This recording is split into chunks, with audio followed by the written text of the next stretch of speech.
Nagligawan sila. Aywan ko ba. Basta in-introduce ata ng isang close friend si Pa kay Ma. Linuloko nga raw na may introduce ako sa yung gwapong dentist. Sabi daw nung mama ko, tingnan ko daw. Sabi ganon. Kasi may pagkapihikan din si Ma noon. Tinakita raw, yan ba i-introduce mo sa akin parang Hapon? Kasi ang pictures, di pa, yung parang may Chinese na may pagka-mixture ng Japan, yung gano'n, yung parang may pagka-chinito ba? Although si Lula Tayeng ata may Spanish blood, si Juan ang merong Chinese blood, si Lolo Bido. Oo. Mabait siya, basta medyo stricta rin yung si Lula Tayeng, yun ang taga-saway sa amin, si Lolo Bido naman sa amin, yung very loving ba siya sa mga apo. Kuminsan nga, gusto kong pumunta dito lagi. Ang namin noon, ang school namin, andyan lang sa may tabi ng plaza noon, yung Central School. Kuminsan hindi ako nagpapaalam sa mama. Diretso lang ako dito after classes. Kasi gusto kong makita nga yung dalawang matanda. Tapos yung mga cousins ko nga. Close kasi kami ng mga cousins ko rin. Si Alice, si Henry. Si Kambal nga medyo na sila, batang-bata pang mga yun. Babies pa sila. Ang papa ko ay si Jose Bobis, dentist siya by profession. He was a school dentist. All the schools in the division of Albay. Siya ang division dentist dito. 1912 siya pinanganak. Dito sa Tabaco. Diyos ko. Hindi, wala siyang imik, lalo na kung, very sober lang siya. Pero pag once ng konting, spirit ng ganon, medyo lagi na siyang magsasabing, magme-mayor siya, magiging siya sa politika, ganon. Ano pong hanap buhay ni Lolo Bido? Naging mayor baga siya noon, oo. Vice mayor ata siya. Nung namatay yung mayor, siya nag-succeed. Kaya ganun din nangyari sa kapatid kong si Jimmy. Ilan bang years din si Jimmy dito nag-mayor sa Tabaco? Ako ang eldest, then dalawang boys. Si Alan saka si Jimmy. Jimmy is also a dentist, nag-follow ng profession ng father ko. Yung youngest namin si Alan, engineer. Home economics teacher ako.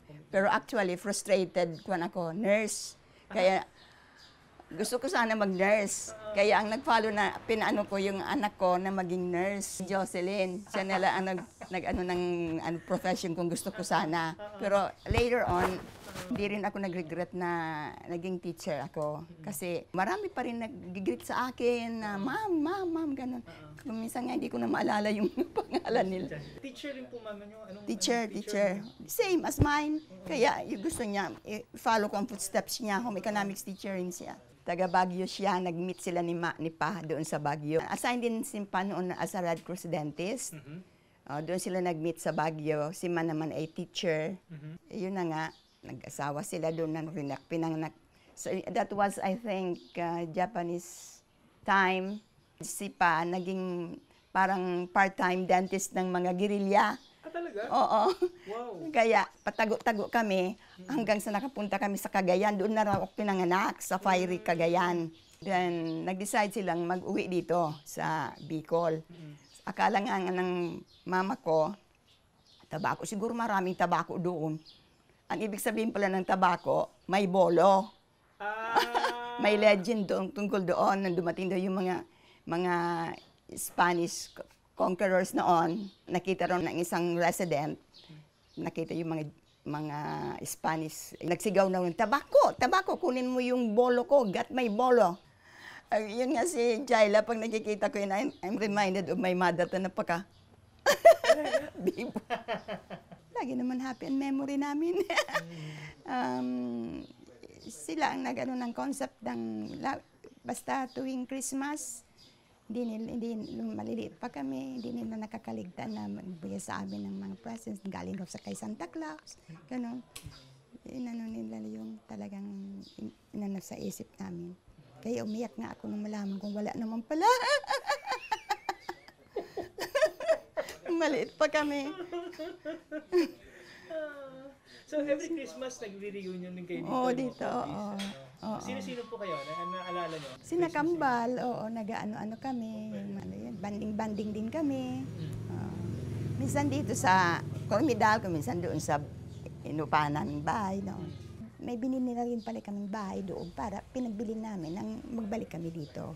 Noong mag-retire na si Ma, nagpagawa na kami itong bahay. Okay. Itong bahay po, yung ano yung original structure na yung tiniran nila Lolo Bito? Yung 2 stories, yung mga parang Spanish type na house ba? Mixture na ng bato at saka wooden. Saka yung mga kanya, windows niya, yung mga, ano ba yun, yung shells, gano'n, yung kapis, gano'n. Tapos ginawa ng bungalow type na ganyan. Oo. Tinibag po yun? Tinibag, oo. Pero nung time na tinibag na, patay na po si Lolo Bito? Patay na, oo. Na. Sulugat tayo, alive pa noon, nag-celebrate pa nga dito, ano, ng, parang ano ba yun? Si Lola Tayo? Ay, dito pala, binurol dyan. Oo, si Lola Tayo. Yan na, ang bunggalong yan. Nauna si Lolo Bido kay Lola Tayeng. Mga labing silang mga grandparents.